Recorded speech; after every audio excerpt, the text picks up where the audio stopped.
Oke. Assalamualaikum warahmatullahi wabarakatuh. Waalaikumsalam warahmatullahi wabarakatuh. Ya, alhamdulillahirabbil alamin.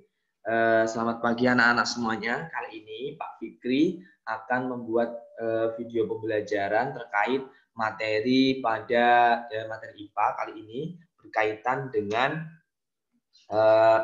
klasifikasi makhluk hidup. Nah, pada kesempatan kali ini kita akan lanjutkan materi yang sebelumnya ya. Ya, sebelumnya Pak Fikri kemarin membuat tadi mengirimkan terkait kunci determinasi ya. Sebenarnya Pak Fikri kan sudah mengirimkan minggu yang lalu, terus Pak Fikri kirimkan lagi dan berupa tugasnya. Mungkin anak-anak masih bingung. Nanti kalau bingung coba kita praktekkan bersama. Tapi kita mulai dari materi terkait sistem terkait pembagian kingdom yang ada pada klasifikasi makhluk hidup. Oke, sebelum pembelajaran kita mulai, seperti biasa, marilah kita awali dengan berdoa terlebih dahulu ya. Ya, Pak. Berdoa dipersilahkan.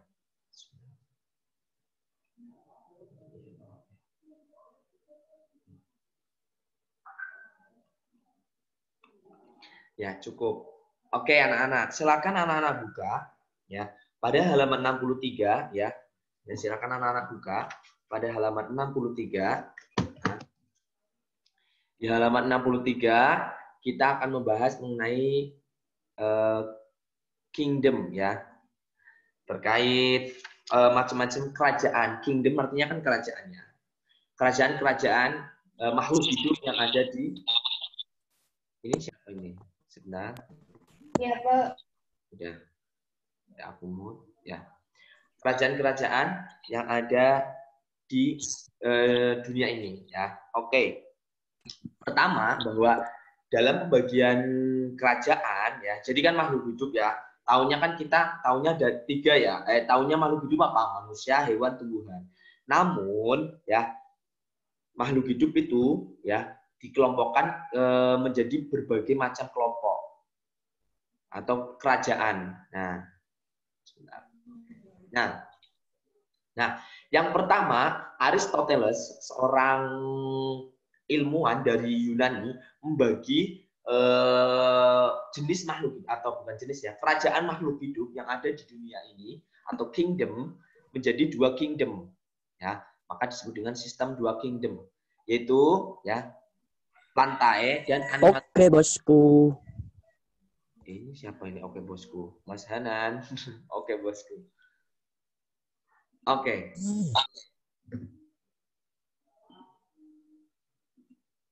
Ya. Oke, jadi Aristoteles itu membagi ke dalam 2 kerajaan, yaitu Kingdom Plantae dan Kingdom Animalia.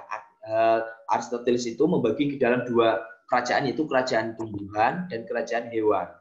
Kemudian, ya, kerajaan hewan itu, tumbuhan itu diciri-cirikan menurut Aristoteles itu berdinding sel dan berklorofil. Sedangkan ciri-ciri kerajaan hewan atau kingdom hewan atau animalia itu tidak memiliki sel dan tidak berklorofil. Nah, dulu dibagi secara sederhana ya, dibagi menjadi 2. Kemudian semakin berkembang ilmu pengetahuan, akhirnya Robert H. Whittaker, ya, seorang ahli biologi Amerika Serikat, pada tahun 1969 membagi menjadi 5 ya. Pertamanya ada 2 kerajaan atau ya 2 kerajaan, kemudian dibagi menjadi 5 kingdom ya, menjadi 5 kerajaan. Apa saja kerajaannya atau kingdomnya? Pertama ada kingdom Monera. Selanjutnya ada kingdom Protista. Yang ketiga ada kingdom Fungi.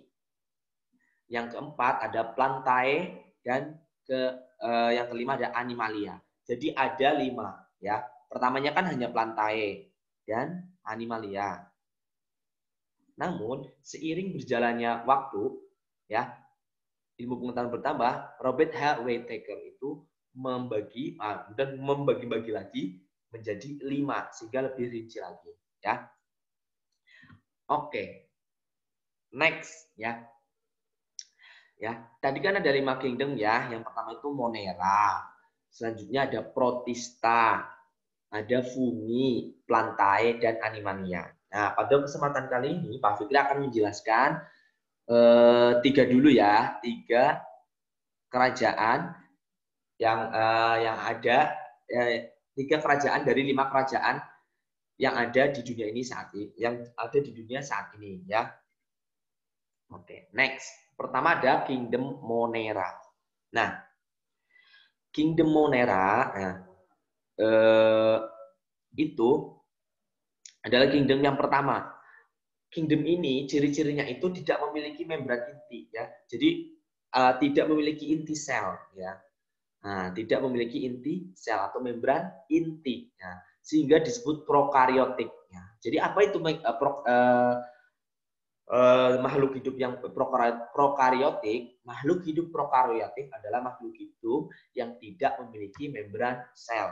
Nah, secara umum ya, Kingdom Monera itu dibagi menjadi 2. Apa saja? Yang pertama itu ada kelompok bakteri. Ya. Di dalam Kingdom Monera ada kelompok bakteri. Nah, selanjutnya ada yang kedua ada kelompok ganggang hijau biru. Nah, selanjutnya yang pertama kita bahas mengenai Kingdom Monera kelompok bakteri. Di kelompok bakteri sendiri itu dibagi menjadi 3 berdasarkan bentuknya ya. Ada yang bentuknya dibagi menjadi 4, yaitu ada yang bentuknya batang, ada yang bentuknya bulat, ada yang bentuknya spiral, dan ada yang bentuknya koma. Nah, selanjutnya sifat dari bakteri sendiri itu aerob dan anaerob. Apa aerob? Aerob itu bisa ada yang bisa hidup dengan oksigen, dengan udara, dan anaerob bisa hidup tanpa udara. Nah, selanjutnya ada ganggang hijau biru. Nah, ganggang hijau biru itu mempunyai klorofil. 7C. Iya. Semua. Enggak, yang mau ikut aja. Nanti aku rekam, nanti aku share videonya. Coba lagi aja. Ganggang hijau biru ya mempunyai klorofil. Nah, ciri-cirinya yang kedua uniseluler atau multiseluler. Maksudnya apa? Punya sel tunggal dan ada yang selnya banyak. Selanjutnya ada yang bersifat tunggal hidup secara mandiri, ada yang berkoloni, berkelompok ya. Jadi ini ciri-ciri khusus Kingdom Monera pada kelompok bakteri dan kelompok ganggang hijau biru. Next, ya kita lebih rinci lagi untuk masing-masing kelompoknya. Pertama, Kingdom Monera pada kelompok bakteri. Nah, di kelompok bakteri sendiri, ya itu secara umum ada bakteri.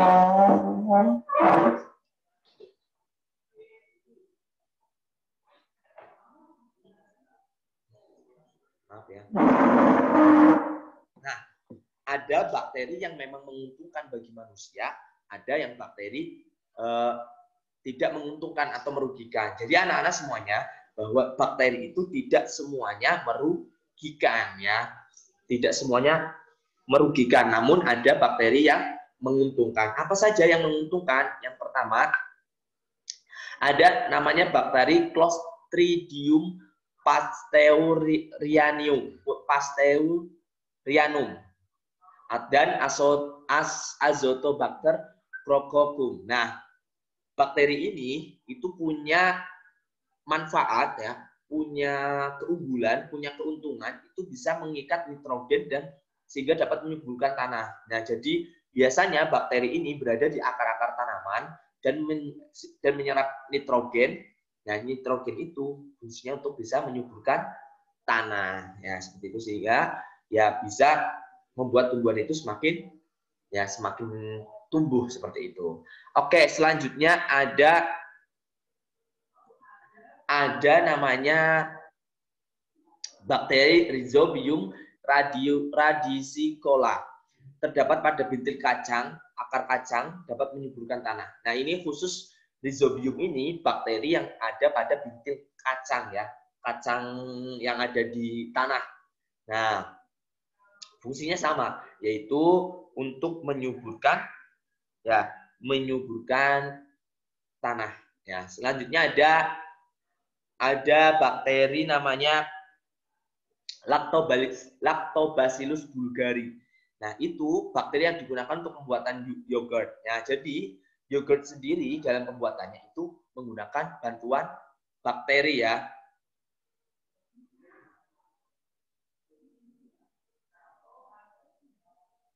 Ya, nggak apa-apa ya, ini kepencet. Oke. Nah, bakteri. Jadi ketika kita membuat yogurt, ya, tahu kan Cimori yogurt? Ya, ini disebut merek lah ya. Itu ketika membuat itu susu, kemudian diberi selain susu difermentasi lah, proses fermentasi didiamkan lah, ya. Jadi kalau buat yogurt itu ada prosesnya, ada proses fermentasinya, itu menggunakan bantuan dari bakteri Lactobacillus bulgari, ya anak-anak. Jadi tidak langsung jadi susu dan ada prosesnya, dipilih mungkin setelah susu yang dipilih itu untuk menjadi yogurt, kemudian dilakukan proses fermentasi menggunakan bantuan dari bakteri Lactobacillus bulgari.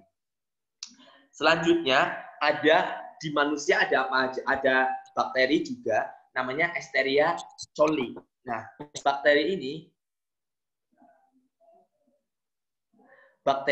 berada di usus manusia, anak-anak. Fungsinya buat apa? Biasanya bakteri Escherichia coli ini untuk melakukan pembusukan pada makanan.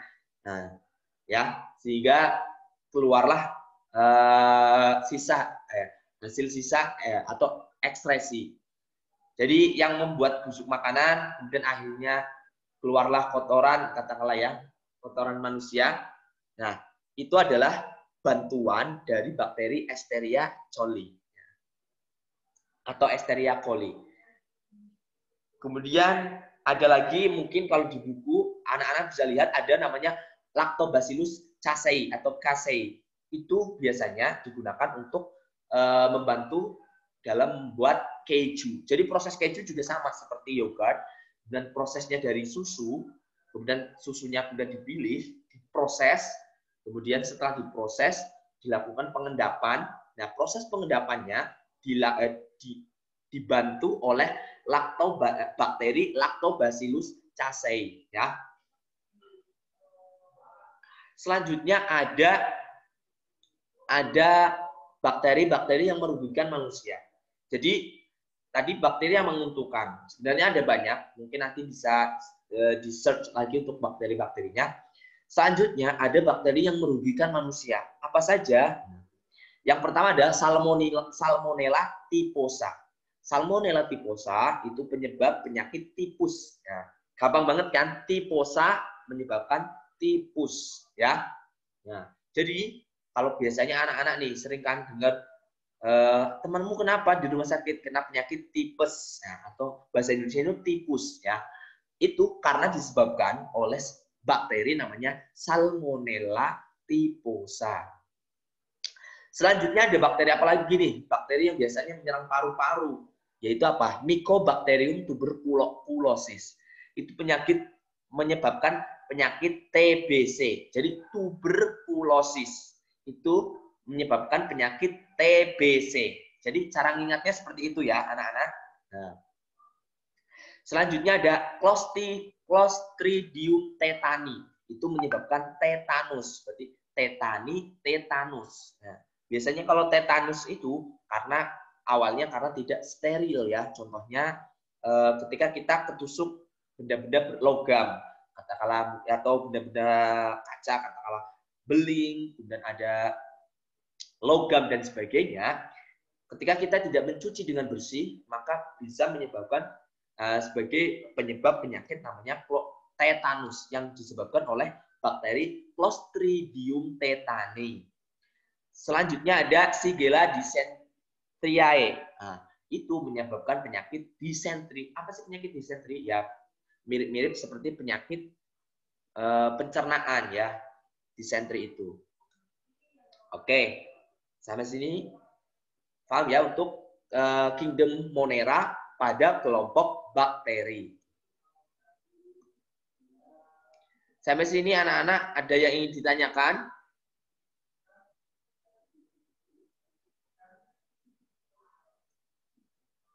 Mbak Gendis? Paham?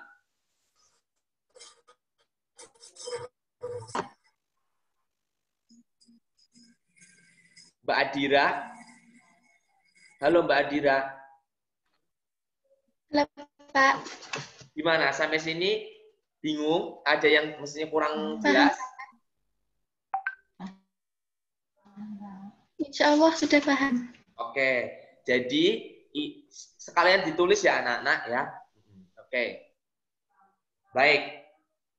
Ini kingdom Monera pada kelompok bakteri.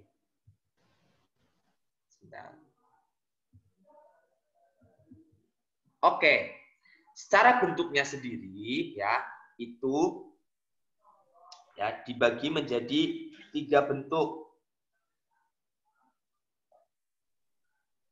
Nah, bentuknya itu yang pertama itu ada bentuk bulat, ya, kokus, ya.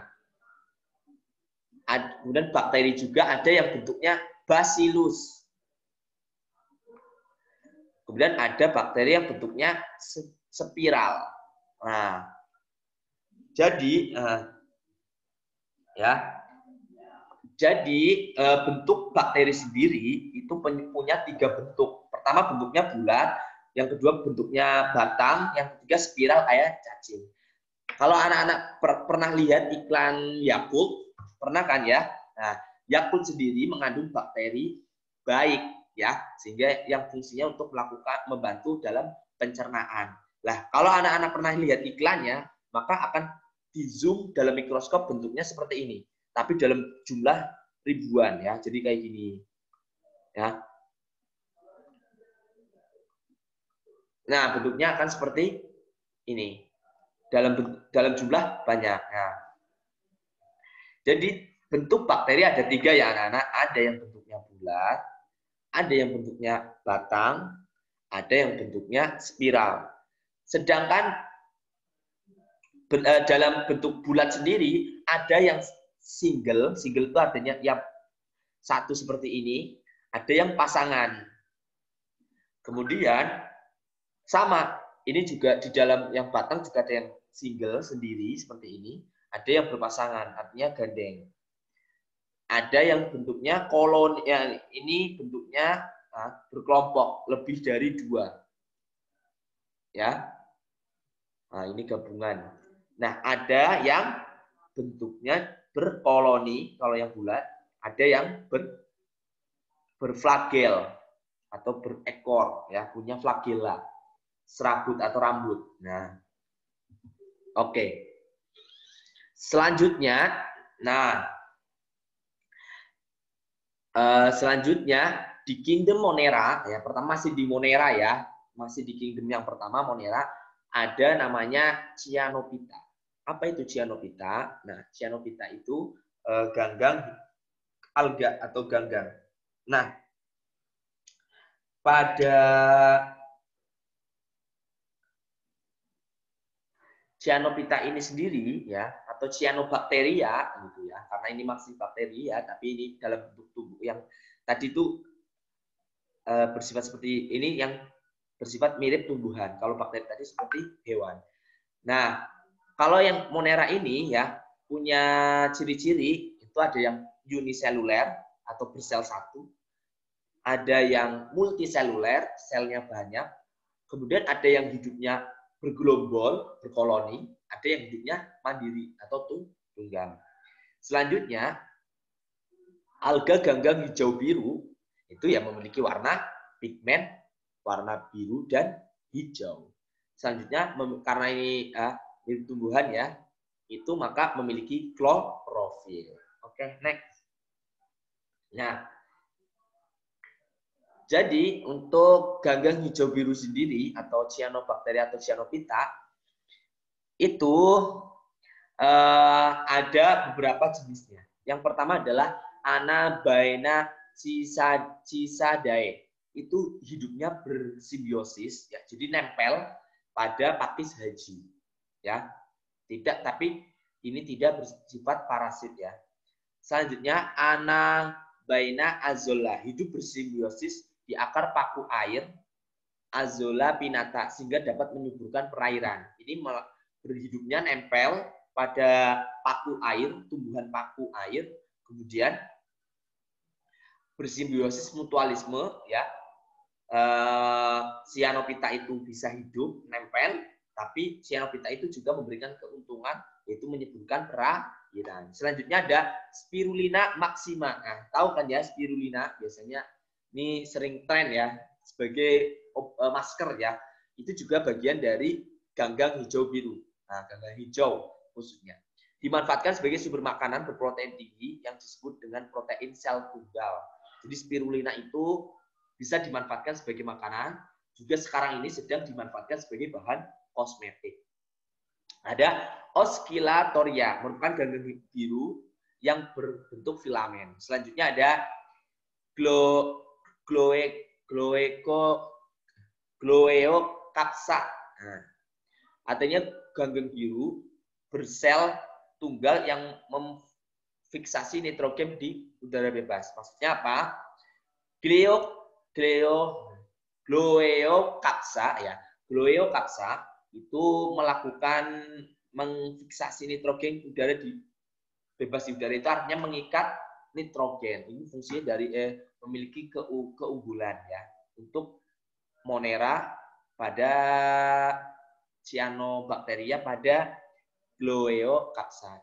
Nah, ini yang sering keluar itu pada soal itu Spirulina maxima, ya. Karena bisa digunakan untuk makanan dan juga sekarang sebagai bahan kosmetik. Oke, untuk bentuknya seperti ini.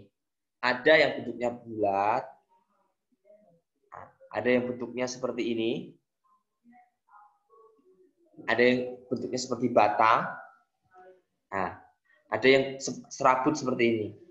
Ini adalah bentuk-bentuk dari ganggang hijau biru, alga ganggang hijau biru. Selanjutnya ada namanya kingdom protista. Apa itu kingdom protista? Nah, kalau tadi, ya, kalau kingdom monera itu tidak, ciri khususnya itu tidak memiliki membran sel. Nah, jadi tidak memiliki inti sel yang disebut dengan prokaryotik, sedangkan protista sendiri merupakan kingdom yang memiliki sel inti atau inti sel yang terlindung oleh selaput inti. Nah, karena memiliki inti sel, maka disebut eukariotik atau eukariota. Jadi ingat-ingat ya, yang tidak memiliki inti sel atau membran sel itu disebut prokariotik, sedangkan yang memiliki inti sel itu disebut dengan eukariotik. Nah, kebanyakan bersifat heterotrof. Apa itu heterotrof? Tidak bisa membuat makanan sendiri. Jadi kingdom protista itu rata-rata sebagian besar itu sebagai konsumen, ya. Jadi memakan hasil dari produksi makhluk hidup yang lain, ya. Jadi tidak bisa membuat makanan sendiri. Selanjutnya berkembang biak dengan cara kawin dan tidak kawin, ya. Jadi ada yang caranya kawin, maksudnya itu dengan dua jenis yang berbeda, kemudian akhirnya bereproduksi, ya, sehingga beranak dan sebagainya. Ada yang memang tidak perlu gabungan dari dua makhluk hidup, nah, atau tak kawin, jadi bisa membelah diri seperti itu, seperti amuba dan sebagainya. Oke, secara kawin itu dengan konjugasi, sedangkan secara tak kawin itu dengan membelah diri. Oke, next ya, next saja. Nah, kingdom protista sendiri, ya, itu dibagi menjadi menjadi 3 kelompok. Yang pertama itu ada protozoa. Apa sih protozoa? Protozoa ini merupakan protista yang mirip dengan hewan. Ya, jadi protozoa ini merupakan kingdom dari protista yang memiliki ciri-ciri mirip dengan hewan. Ya, bisa dilihat ya di halaman 64. Ya, ya. Yang pertama, karena protista ini mirip dengan hewan, maka dapat bergerak secara bebas. Selanjutnya, karena mirip hewan, maka tidak memiliki klorofil. Dan dikelompokkan, dalam pengelompokannya itu berdasarkan alat geraknya. Selanjutnya, kelompok yang kedua ada protista yang mirip dengan tumbuhan. Ya, protista yang mirip tumbuhan ya di sini disebut dengan ganggang atau alga. Ya.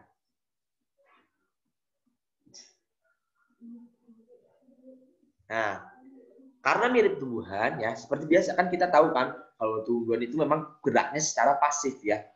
Tidak bisa bergerak secara aktif. Maka karena di sini ganggang atau alga merupakan protista yang mirip tumbuhan, maka memiliki sifat-sifat yang hampir mirip. Yang pertama, tidak dapat bergerak bebas. Yang kedua, memiliki klorofil. Yang ketiga, dikelompokkan berdasarkan pigmen warnanya. Nanti ada ganggang hijau, ganggang merah, ganggang coklat, dan sebagainya. Oke. Sampai sini, Pak Fikri ingin bertanya ke Mbak Gendis. Halo Mbak Gendis.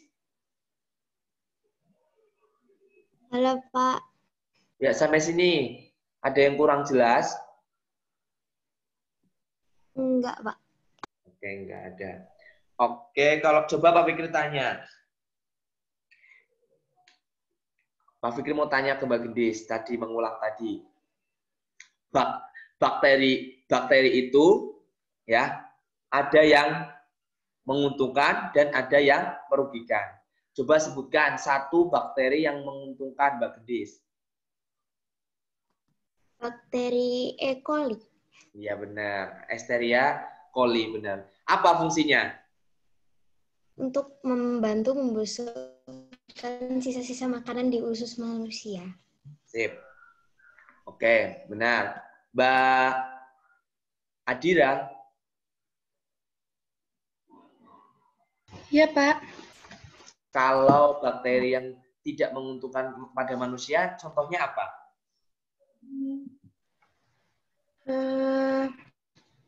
Salmonella typhosa. Ya, Salmonella typhosa. Itu menyebabkan penyakit apa? Yang menyebabkan penyakit tipes.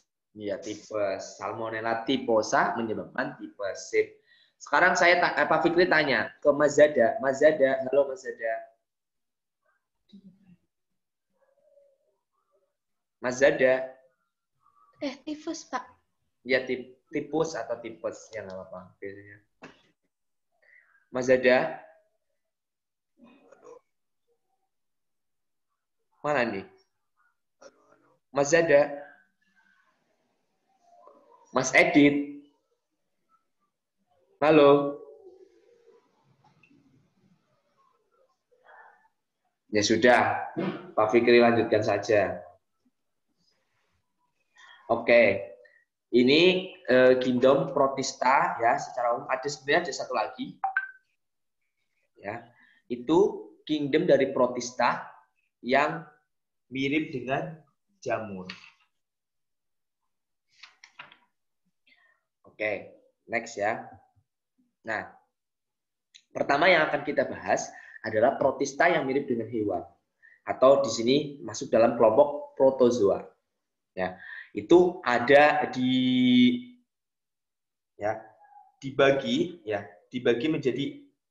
lagi ya menjadi 4 jenis ya di sini ya berdasarkan bentuk berdasarkan alat geraknya ya. Yang pertama dari rhizopoda, ada ciliata, ada flagellata, dan sporozoa.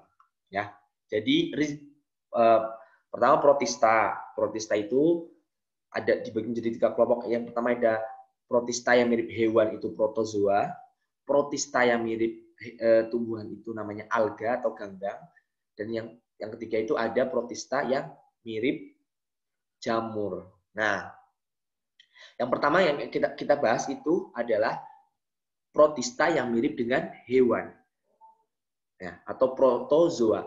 Nah, untuk protista yang mirip hewan sendiri, ya, itu untuk pengelompokannya lagi itu dikelompokkan berdasarkan alat geraknya, ya. Karena mirip hewan kan tadi ciri-cirinya kan dapat bergerak secara bebas. Itu ada 4, yaitu Rhizopoda, Ciliata, Flagellata, dan Sporozoa. Next. Nah, anak-anak bisa lihat ya di halaman 64 ya. Di halaman 64 ya. Dan halaman 65 di situ sudah tertera pembagian dari kelompok protozoa berdasarkan alat geraknya. Yang pertama itu ada Rhizopoda. Apa itu Rhizopoda?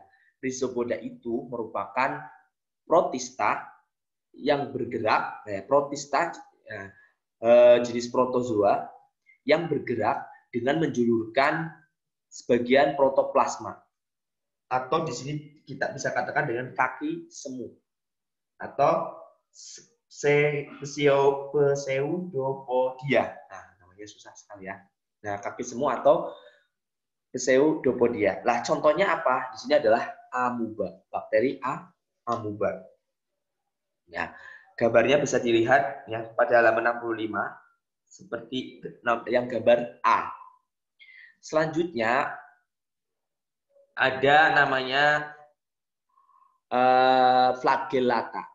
Flagellata itu merupakan jenis protozoa yang bergerak menggunakan flagella atau di sini adalah rambut atau bulu cambuk. Di sini lebih tepatnya bulu cambuk ya.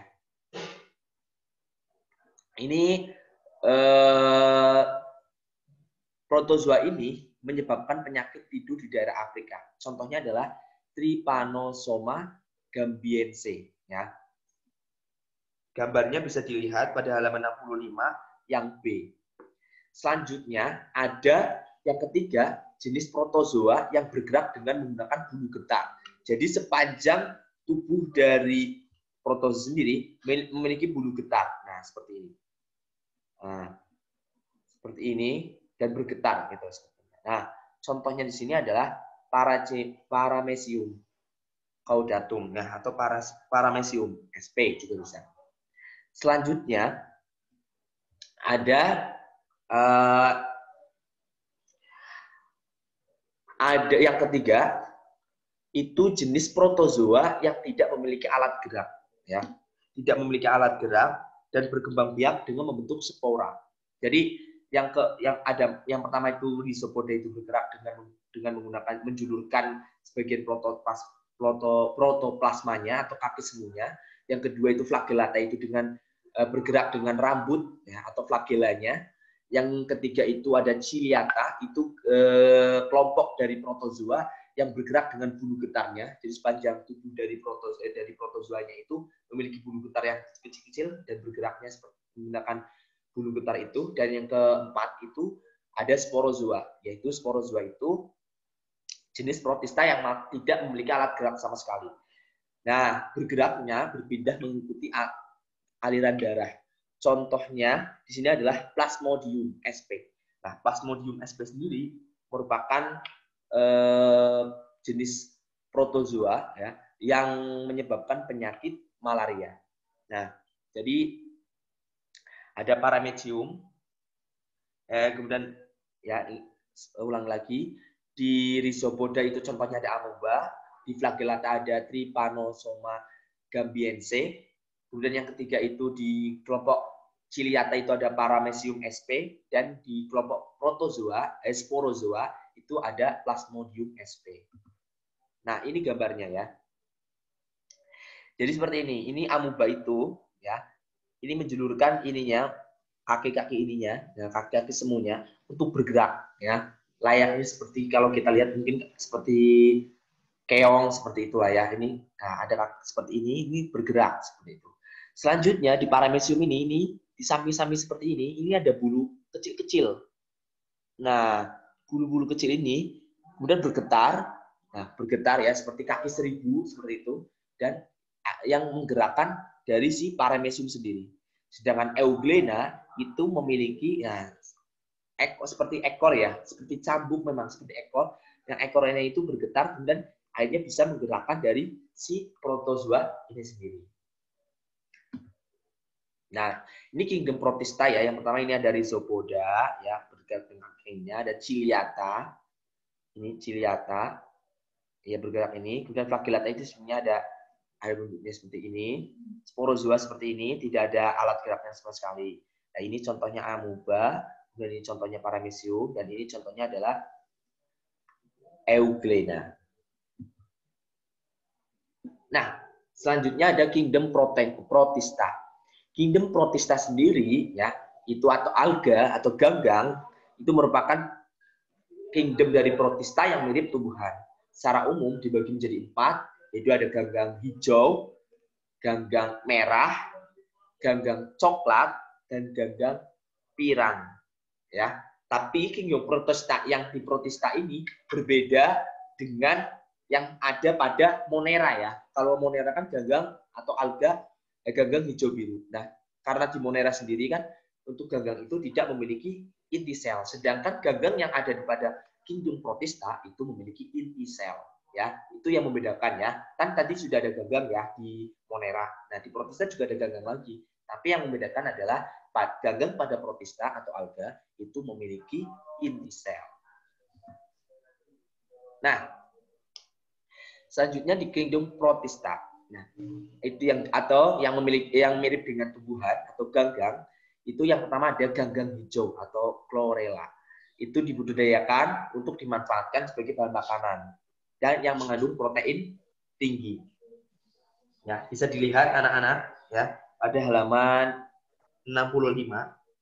Nah, di situ ganggang hijau itu disebut dengan Chlorobiceae ya. Itu nama ilmiahnya adalah Chlorobiceae ya. Contohnya adalah chlorella. Nah, ini adalah salah satu contohnya. Untuk contoh yang lain itu juga ada Chlorococcum. Nah, selanjutnya ada Sargassum, ada ganggang coklat. Ganggang coklat sendiri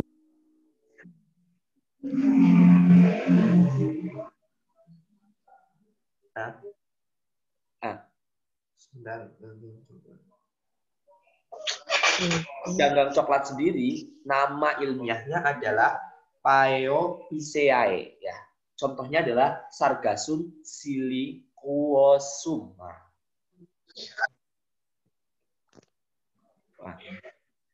Selanjutnya ada ganggang merah. Ganggang merah ini punya nama ilmiahnya adalah Rhodophyceae. Rhodophyceae. Sedangkan yang terakhir ada diatom, ganggang pirang. Di sini adalah ganggang kersik berwarna keemasan. Biasanya digunakan untuk bahan cat, bahan isolasi, alat gosok, dan bahan dinamit. Nah, sementara ini karena sudah 40 menit, Pak Fikri stop dulu ya. Untuk kingdom yang selanjutnya seperti fungi, plantae, dan animalia akan segera Pak Fikri bikin videonya. Sementara ini dulu, kurang lebihnya Pak Fikri mohon maaf. Wassalamualaikum warahmatullahi wabarakatuh.